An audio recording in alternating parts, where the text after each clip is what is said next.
Siamo qui con la dottoressa Giada Capriotti per la presentazione di una nuova manifestazione che si chiama Vinacria e che è diversa da tutte le altre. Ci spieghi quali sono le novità? Dottoressa, grazie. Dottori, lasciamoli là a lavorare dove devono stare in ospedale, anzi vi ringraziamo sempre per il lavoro egregio che fanno. Io sono semplicemente Giada.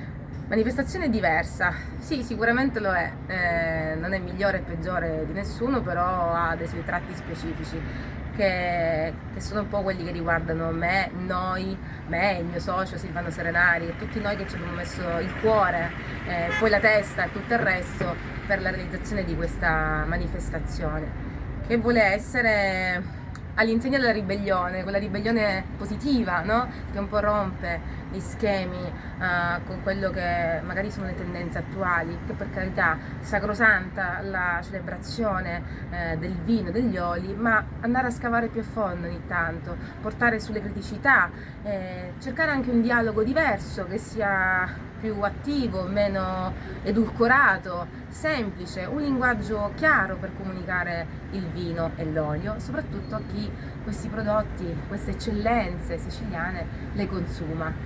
Vinacra nasce proprio all'insegno di questi dettami e soprattutto nasce all'insegno dell'amicizia, della coerenza, oso dire, ci metto la faccia, della credibilità e soprattutto del rispetto profondissimo per quello che facciamo, per il lavoro dei produttori, per la nostra terra, per tutti quelli che insomma lo fanno al di là del business, perché il business sì è importante, ma fare qualcosa con amore, passione, secondo me, secondo noi, ne delinea certamente il successo.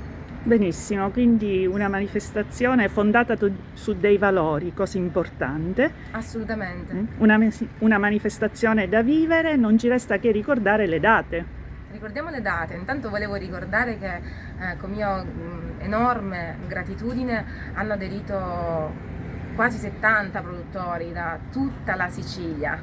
Abbiamo un parterre di aziende magnifico, possiamo dire che questa è la prima fiera dei vini di Sicilia e lo dico con una punta di orgoglio, di fierezza.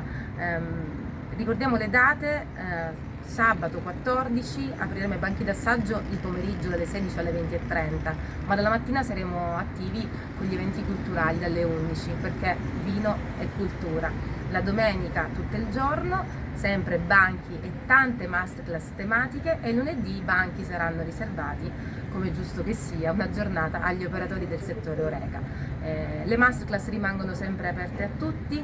Sono felice perché abbiamo dei grandissimi degustatori, tanti amici, insomma dei contenuti che secondo me rendono questa manifestazione, questa festa, una bella casa che noi abbiamo costruito, però insomma che è pronta ad accogliere tutti quanti, coloro che amano il vino e l'olio, coloro che lo apprezzano, che capiscono il valore, il sacrificio che ci sta dietro e vengano a fare festa, a festeggiare, a capire, a dialogare insieme a noi.